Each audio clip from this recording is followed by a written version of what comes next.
Welcome to Black Talk Radio, hosted by Kristen Ayana. Listen as we discuss the latest in Black culture, Black news, and Black entertainment. What's good, y'all? It's your girl, Kristen Ayana, and welcome back to Black Talk Radio, where we discuss the latest in Black culture, Black news, and Black entertainment. Now, I'm super duper excited because we got Groovy in the building today. How are you? How you feeling? I'm doing good. I'm chilling today. Okay. You know, it's a Friday. It's a little rainy today, but yeah, it's been rainy like this whole week, honestly. Yo, I feel like Jersey and New York has become like a rainforest cafe. Yeah, and I'm always outside, so it's annoying. Yeah, I definitely agree with you. It definitely is annoying. But we are very, very excited to have you today. We know you from Jersey, so big Jersey. We don't get a lot of Jersey people. Here? No, everyone I feel like is a lot of times from New York. Are you looking hard enough? I am. Okay. But I don't know. It's like, of course we get Jersey people, but it's like always New York or even people that are like visiting from like out of state. So I'm always like super excited when we have like a Jersey No, I'm excited to be here and I'm excited to support like Black women. So thank you so much. I appreciate that. So for those who may or may not know, can you just tell us who you are and of course what made you start getting into music? For sure. Well, my name is Groovy. I make R&B, Jersey Club fusion. Mm-hmm. I've been into music for like 5 years now, since I was like 18. Mm-hmm. I had a friend, Reg Mason, who's a current rapper still from Jersey. He introduced me to recording. I eventually started doing my own thing, and now I'm here. Nice. When you first started making music, were you like nervous at first, or? It's not like nervous, but when you first start making music, the weirdest part is hearing your own voice. Because like how I sound right now in my ears, not really how you sound like on a recording. Right. So you gotta adapt to that change. So now I know what my studio voice sounds like. So it's like regular. Mm-hmm. But back then I was like, whoa, why do I sound like that? It's funny. Nah, for sure. I definitely feel you on that. I was gonna say you gotta know from doing this. Yeah. I remember like I used to maybe low-key hate my voice in a sense. Like hearing it back. Yeah. But now I'm so like, girl. And I feel like the more you do it, you almost kind of train your voice to how you want it to sound on the recording. Like now I feel like my studio voice sounds nice because I work on it. Like, you know what I mean? When you first start, you don't know even how to do that. Yeah, that's true. I've heard artists say that. I feel like too, like especially for people that sing. Yeah. People have told me like how you sound like outside of the studio and like when you record, like it can be very different and you kind of gotta find that middle ground. Singing live and singing in the studio are like two completely different things. So some people are better at one or the other or both. So got you. So as far as like, you know, growing up in Jersey, being from Jersey, how would you say that has like impacted you as an artist today? Well, the most obvious one is the club, like Jersey Club. I've been listening to Jersey Club music since I was like 10, from back with like DJ Frosty, Lil Man, even like DJ Lil Taj and all them. So I grew up listening to it. I always liked the music. I never really thought it'd be something I'd be doing myself, but here we are, you know? Yeah, I feel like Jersey Club has like, really? It's crazy. It's viral right now for sure. Cause just, I remember like being in middle school, like all the parties, at those like teen clubs or at people's houses. Yeah, at people's houses, the skating rink. Like, who would think like this would become this global thing? Honestly, hold on, let me clear my throat real quick. I say we have to thank like Bam Real, Cookie Kawaii. Yes, oh my gosh. Another Black woman doing her thing. Unique, DJ Unique. Definitely. They kind of brought it to the internet. Right. Whereas like before, like with Frosty and Little Man, it was like a community thing. Right, like which was great. Right, but it was like very inside. It was very small, very just in Jersey. Like on YouTube and stuff. Right. But like Cookie Kawaii, Bam Real, they took it to TikTok and they put it on Instagram. They got like people involved from outside of New Jersey, and that's how you push things. Is you got to get like everybody involved. Right. Yeah, definitely for sure. Now, what are your thoughts on Philly? You know, saying that they created Jersey Club. So Philly's doing their thing. Philly's definitely doing their thing. They got some hit songs. They got some popping artists over there. Yeah, I don't want to say. Philly's like cool. that, like that's that on that. Yeah. Okay. I respect it. Now, talking about just Jersey club music, you know, TikTok, the internet, I had to get into your song, Jersey Luv. It's really going crazy right now. Like, congratulations Thank you on all your success so far. Thank you. So I just want to know, like, what was it like creating that record, and how do you just feel about it overall? Well, obviously, like, that record is about a girl. You can obviously tell I wrote it about someone specific. And I don't even know if she knows, like, she wasn't really interested in my career like that. So I don't even know if she knows the song's out, which is insane. But I just wrote a song about a girl over, like, the slow part of the club beat. And then when we were in the studio, I was like, yo, like, we should speed it up. And that's when I said, like, the Ale, speed it up. And it just went crazy. Like, I posted a TikTok of it, and day one, I got, like, way more engagement than I was used to. And so I was like, oh, I'm gonna keep it going, and at the time I didn't know, but that's how TikTok works. They like when you just keep something going. Yeah. They like you to beat up a trend, and then they push it to other people. So I kept posting. I'm noticing people are, like, excited. Like, they're like, oh, I can't wait for this to drop. That never happened to me before. You know what I mean? I never had people anticipating me dropping something. So, like, at the time of release, like, we already had like 5,000 streams. And so B-Jax, who's also on the song, he's very popular in New York. I would say maybe more so in New York than he is here. So I'm going to clubs in New York with him. They're playing the song. I never heard my music played in the club before this, like, time. Yeah. And so I'm like, oh, like, they're playing it in the club. People are making TikToks. Everything's, like, happening. And then we start doing shows. People know the lyrics at the shows. I'm like, yo, what is going on? And then May hits, and the song goes, like, actually viral. Like, full the force. numbers, like, the creates on TikTok start jumping by the tens of thousands. Like, it was 10K, 20K, 30K. Then we hit 100K. And that's when I knew, like, okay, this is what I'm gonna be doing for a while. Yeah. No, that's amazing. I love that you really gave us, like, the play-by-play. Yeah, people need to know. Yeah, and, like, you know, how it happened in real time. And I think that's amazing. Now, you know, with TikTok, you know, we have, like, this era of people saying, you know, like, oh, I believe, like, people on TikTok, like that, you know, they're just TikTok artists. Like, what is your take on that? Because I really feel like TikTok is a great platform, and I feel like the thing that I love about TikTok and why I feel like every artist should be on there is because every time you post on TikTok, you're going to be introduced to a new audience. Absolutely. Instagram, Twitter, any other platform, it's like people have to be quote unquote following you for the most part to see your stuff. So I think TikTok is really good in that sense. I think TikTok is good, but I think TikTok artists do exist. So, like, there are artists who, like, kind of can only exist in that space, right? Because when you take it off the platform, it doesn't do as well. Exactly. But then you have examples like Yeet, was kind of started on TikTok. Now he just had a #1 record with Drake. Right. That's very true. Even like Sofego, he's not, like, unfortunately he's not doing as well as Yeet did, but he was a TikTok artist. He has a music career. There's tons of artists who started on TikTok and then transferred over, and there's also artists who just stay on TikTok because that's their thing and that's the only way they know how to get it. So I think when it comes to that, at least speaking on myself, I didn't start this to be a TikTok artist. Right, exactly. I didn't even really know what TikTok was at first. Yeah. And it just so happened to be that my song caught on there. But, like, my music making process, TikTok is not the first thing. Right. You know what I mean? Yeah. And like, now my song plays on the radio every day.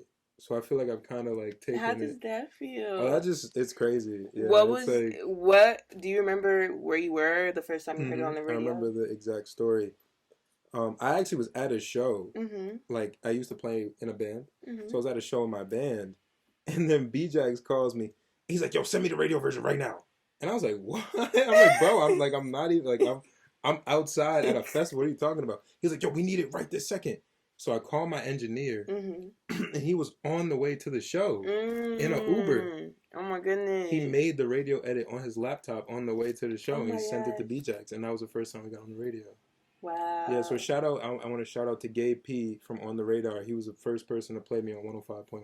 Oh, so shout out to that's Gabe. So I love you, Gabe.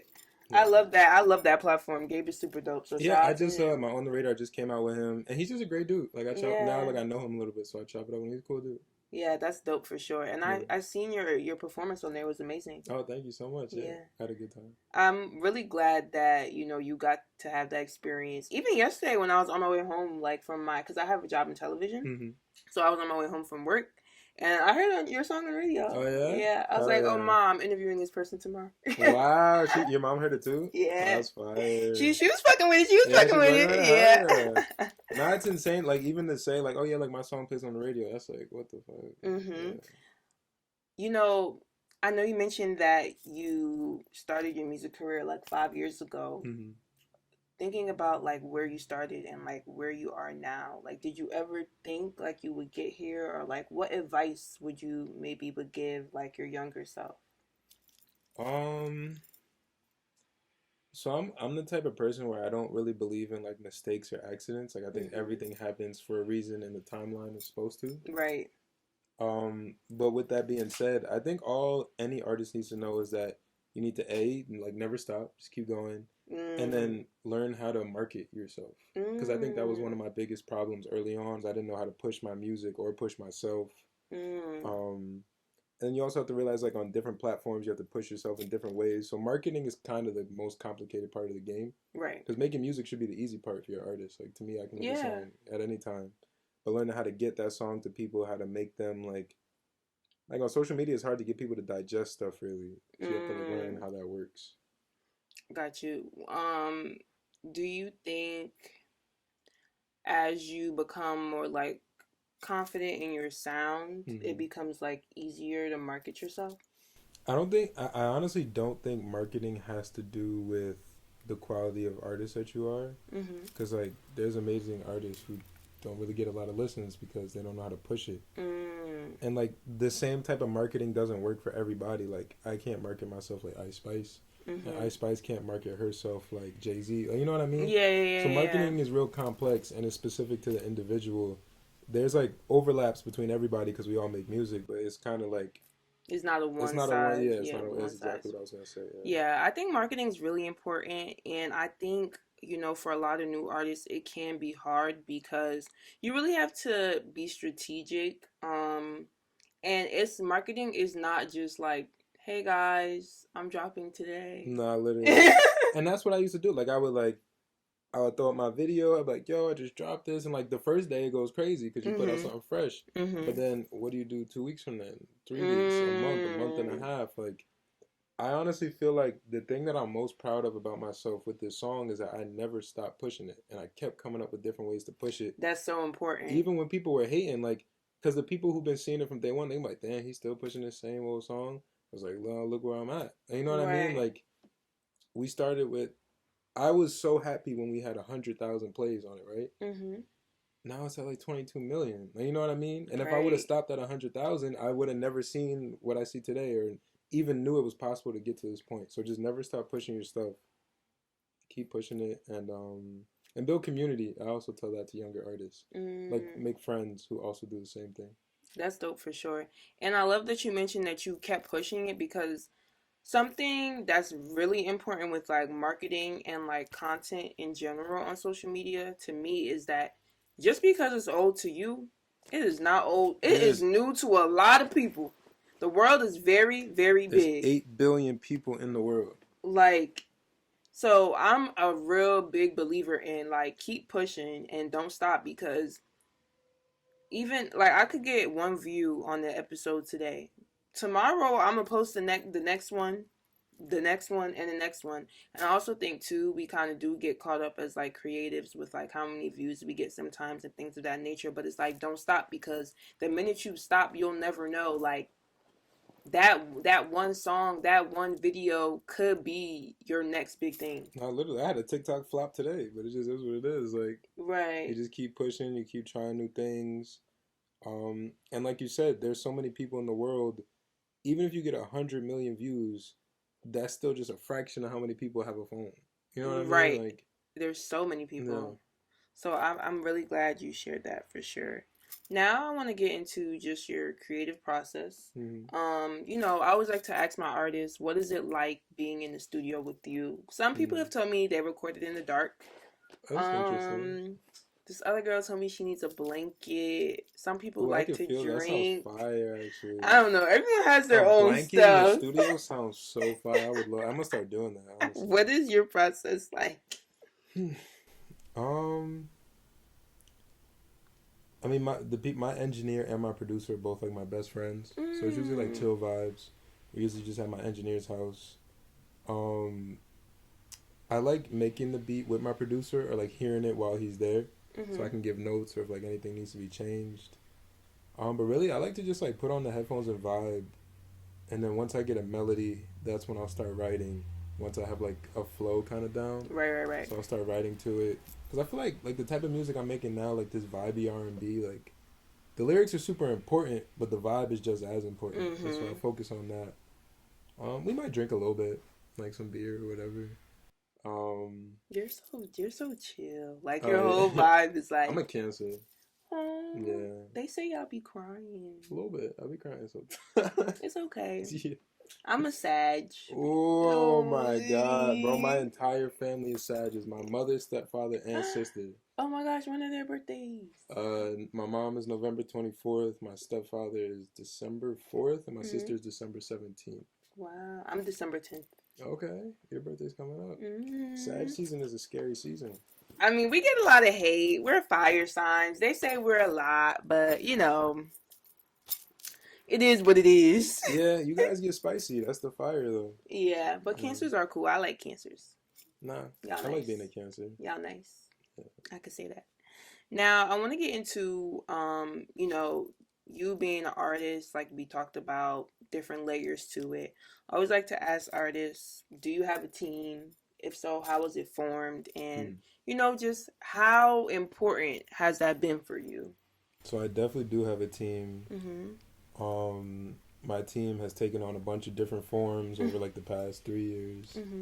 But a team is super important. You need the person who you could just call when like you're stressed out. Right. You need the person who you know you can rely on. Definitely. You need like the popular person who can like get you some motion.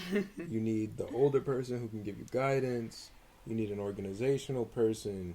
You need people who you could bounce ideas off of. And I think at this point I do have like almost all the pieces of my team that I need. That's great. And forming a team, I feel like the best way is organically. Like my engineer, when I first met him, he was shooting a video for me. Now he's like my main recording engineer, you know? So like you just meet people, you talk to them, you find out what they do, you guys experiment with each other, you trust each other, and then the relationships build.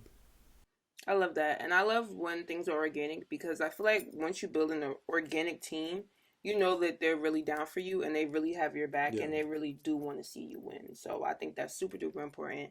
And I feel like for artists, when they do have a team, it really does allow for them to just focus more on their music. If you don't have a team, you can't, like, you won't make it very far, at least not on a professional level without one. It's impossible. There's too much to do. And as an artist, your main focus is to, like, make the music and then, like, be a person with the people, like be outside or however you are as an artist, but you can't do that and handle all the production and handle all the business back end. Like it's just too much. Yeah, it can be a lot.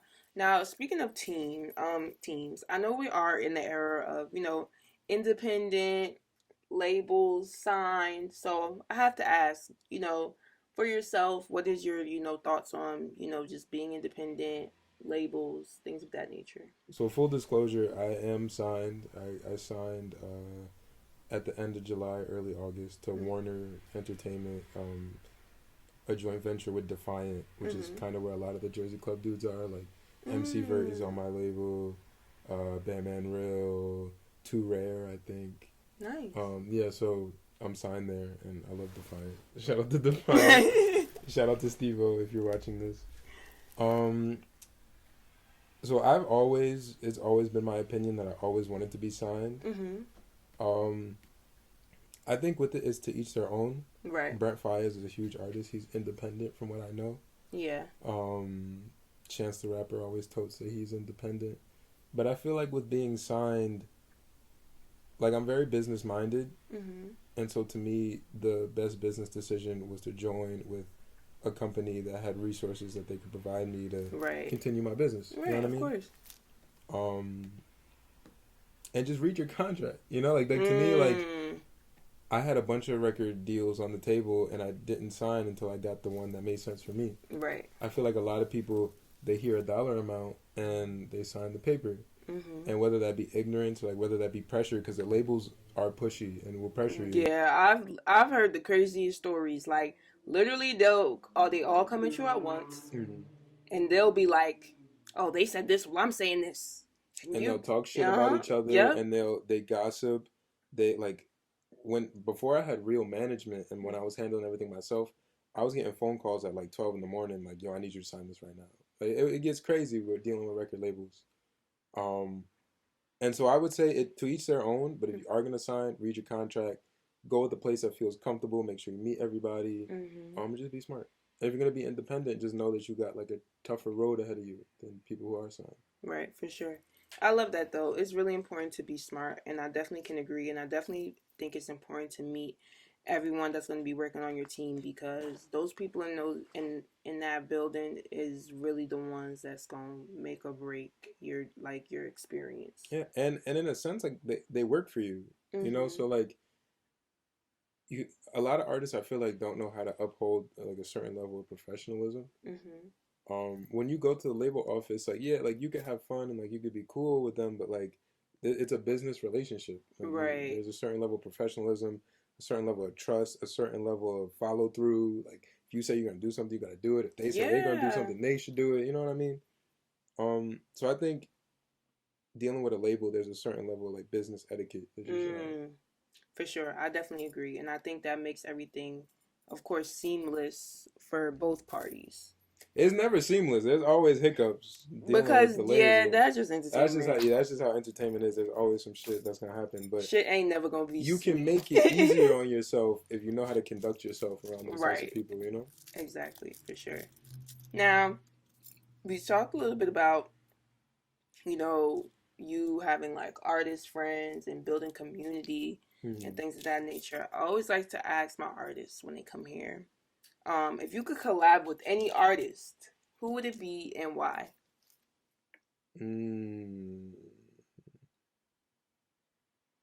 Got you thinking. Yeah.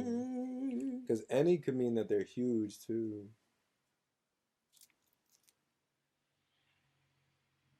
I see Drake for you. I see it too, but not right now. I need him in a different bag. Yes. Yeah. Maybe like SZA. Jersey? Yeah, I'm just saying. SZA, please. I need you to come do a song. SZA, if you're seeing this, I need you here, SZA. Let's go. That would be fire. Yeah, she's from Jersey. She has a great voice. She's a super talented artist. SZA would be fire. Yeah. Yeah. That would change my life too, so. Yeah, okay. We're going to manifest. We hoping for SZA. Absolutely. And now my final question for you.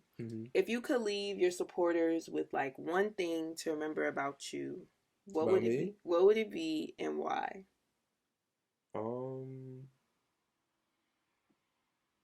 That I love them. I love my supporters. Yeah, I feel like people think I'm joking because like my whole thing now is like love, LUV, all this. But like I really do love my supporters. Like when people like, I actually do care and I actually do read the stuff. Like I remember when I first started going viral, this kid was like, "Oh, like Groovy, could you send me like your signature?" I like wrote him out a whole letter. Like I hand wrote it. I mailed it to him from my job when I was still working. I like read everybody's DMs, and like now like there's so many that like I can't respond to all of them, but I literally do love like the people who love what I do. It means a lot to me, and I just want them to know I appreciate them. I love that. I feel like you have the perfect mindset, and you gonna go far. Okay. He love his fans. I really do love my fans. And that's amazing. We need more artists like that, okay? So thank you for bringing the love to Black Talk. Yes. I just want to thank you so much. And of course, we're wishing you nothing but the best. Thank you so much. And let everybody know where they can find you. Yeah, you can find me at groovy.ju on Instagram. You can find me as Groovy on TikTok. My artist name is Groovy. I'm streaming everywhere. The Jersey Luv Versions pack just dropped. Please go listen to it, and just I got a lot more to show you coming soon. Awesome. Thank you so much. Thank you guys.